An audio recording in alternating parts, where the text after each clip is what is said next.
Assalamu alaikum. So the next topic to be studied in abdomen is inguinal ligament. Inguinal ligament क्या होता है? The inguinal ligament is formed by the lower border of the external oblique aponeurosis, which is thickened and folded back on itself. ठीक है, अगर आप देखिए तो इस डायग्राम के अंदर देखिए, ये जो आपको वाइट कलर का एक लंबा सा टेंडन की फॉर्म में फील हो रहा है ना, दिस इज़ इंग्वाइनल लिगामेंट। ठीक है, ये जो लिगामेंट है लंबा सा वाइट से कलर का, दिस इज़ इंग्वाइनल लिगामेंट। ठीक है, इंग्वाइनल लिगामेंट कैसे बनता है? Lower border of the external oblique aponeurosis जो है, it is folded upon itself and it will form the inguinal ligament.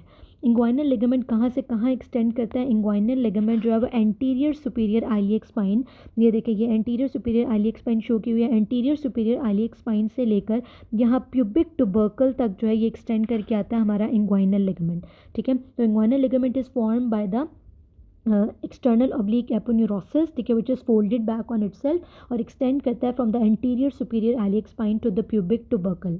ठीक है, अटैचमेंट्स इसकी क्या क्या होती हैं इंग्वाइनल लिगामेंट की? इंग्वाइनल लिगामेंट की जो अटैचमेंट्स है उसमें हमारे पास क्या होता है कि जो इसका लोअर बॉर्डर होता है, it is form by the fascia lata, lower 2/3 जो होती है by the internal oblique muscle, lateral 1/3 जो होता है by the transversus abdominis muscle, और जो मिडिल पार्ट होता है देखिए वहाँ पे क्रेमेस्टर मसल आ जाता है। ठीक है, ओके, एक्सटेंशन कहाँ तक होती है? ठीक है, एक्सटेंशन जो इंग्वाइनल लिगामेंट की एक्सटेंशंस होती हैं आगे, ठीक है, वो क्या क्या बनाती हैं? वो बनाती है pectinate part of the inguinal ligament, ठीक है, या लेक्यूनर लिगामेंट होता है, और लेक्यूनर लिगामेंट जो होता है वो बेसिकली ट्रायंगुलर शेप में होता है। ठीक है, जो पैक्टिनियल लिगामेंट होता है और द लिगामेंट ऑफ कूपर होता है, reflected part of the inguinal ligament होता है। This is an important MCQ point. Conjoint tendon क्या होता है और किस मसल से बन रहा होता है? ठीक है, so the conjoint tendon is form by the fusion of internal oblique and transversus abdominis muscle. ठीक है, इंटरनल ओब्लिक और ट्रांसवर्सस मसल दोनों के फ्यूज़ करने से हमारे पास कॉन्जॉइंट टेंडन बनता है। These are both are very important MCQ point. ठीक है, ये कहाँ अटैच होता है? प्यूबिक क्रस्ट पे अटैच होता है to the medial part of the pecten pubis. The conjoint tendon जो होता है वो बेसिकली आपकी एंटीरियर एब्डोमिनल वॉल को जो है वो स्ट्रेंथन करता है। ठीक है, जहाँ पर वो वीक हो जाती है, ठीक है, due to superficial inguinal ring, ठीक है, वहाँ पर उसको स्ट्रेंथन कर रहा होता है। ठीक है, सो this is the function of the conjoint tendon. तो इस पूरे टॉपिक में से जो एमसीक्यूज हमारे पास रिपीट होते हैं, एक तो ये होता है कि इंग्वाइनल लिगामेंट किस मसल से बनता है? So the inguinal ligament is formed, ठीक है, by the lower border of the external oblique aponeurosis folded upon itself.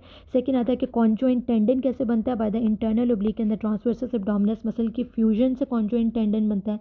ठीक है, so these two are the most repeated MCQ. ठीक है, और ये भी पूछा जा सकता है कि इंग्वाइनल लिगामेंट कहाँ से एक्सटेंड करता है या कहाँ से उसका ओरिजिन होता है? तो एंटीरियर सुपीरियर आइलियक स्पाइन से लेकर प्यूबिक टुबर्कल तक जो है वो इंग्वाइनल लिगामेंट जो एक्सटेंड करता है, which can be seen in this diagram. ठीक है, okay, so that's all about the inguinal ligament. Now we will see the next topic, that is scrotum.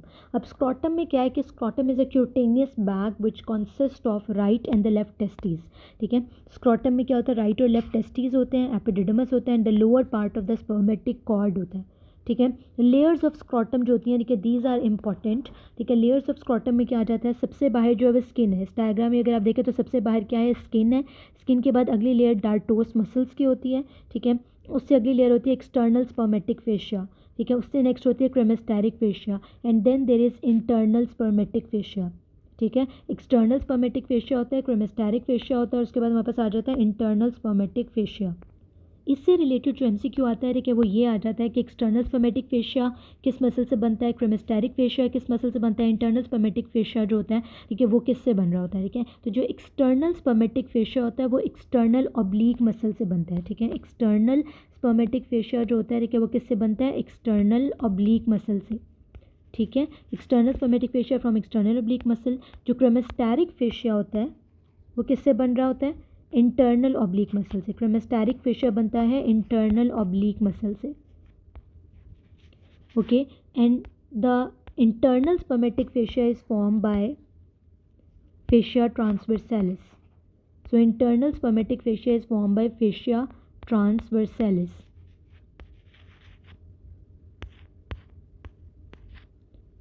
Okay, so these are the repeated MCQs, ठीक है, that come from the topic of scrotum. ठीक है, इसके अलावा कोई MCQ जो है वो अभी तक तो रिपीट नहीं हुआ, बट वो पूछ सकते हैं कि स्क्रॉटम के अंदर क्या होता है? तो राइट और लेफ्ट टेस्टिस हो सकते हैं, एपिडिडिमस हो सकते हैं, lower part of the spermatic cord. ठीक, okay, so next topic is testis. Testis के बारे में क्या है कि these are paired ovoid organ responsible for the production of spermatozoa and testosterone. ठीक है।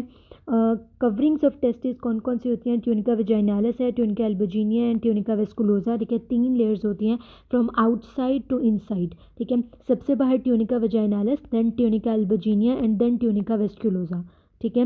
ब्लड सप्लाई क्या होती है टेस्टिस की? Testicular artery which is a branch of abdominal aorta. Venous drainage क्या होती है? जो राइट टेस्टिकुलर वेन है वो डायरेक्टली इंफीरियर वेना केवा में जाती है, जबकि जो लेफ्ट टेस्टिकुलर वेन होती है वो लेफ्ट रेनल वेन में जाती है, और फिर लेफ्ट रेनल वेन जो है ना वो आगे इंफीरियर वेना केवा में जाती है, ठीक है।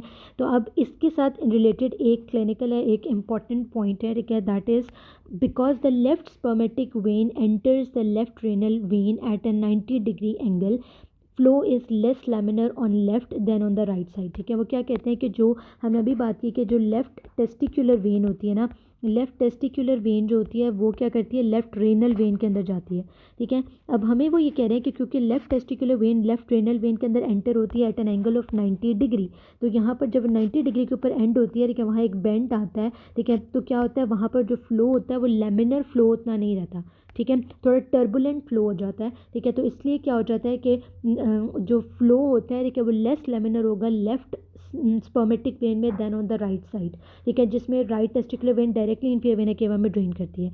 तो जब भी हमारा लेफ्ट वेनस प्रेशर बढ़ेगा, ठीक है, जैसे कि लेफ्ट रेनल वेन की अगर ऑब्स्ट्रक्शन हो गई, लेफ्ट रेनल वेन जो है उसकी स्टेनोसिस हो गई या वो ब्लॉक हो गई, ठीक है, तो पीछे लेफ्ट स्पर्मेटिक वेन जो होगी, ठीक है, उस पर प्रेशर जो है वो बढ़ेगा, और वहाँ पर क्या होगा? लेफ्ट स्पर्मेटिक वेन के ऊपर जब जो है वो प्रेशर आएगा, ठीक है, और उसकी ब्लॉकेड की वजह से उसकी डायलिटेशन हो जाएगी, तो वेरिकोसील जो है वो हो जाएगी। तो varicocele is most common on the left side. तो लेफ्ट वेनस प्रेशर बढ़ता है more than the right venous pressure, ठीक है। So varicocele is more common on the left side. So this is an MCQ point, ठीक है, that varicocele किस side पे common होती है?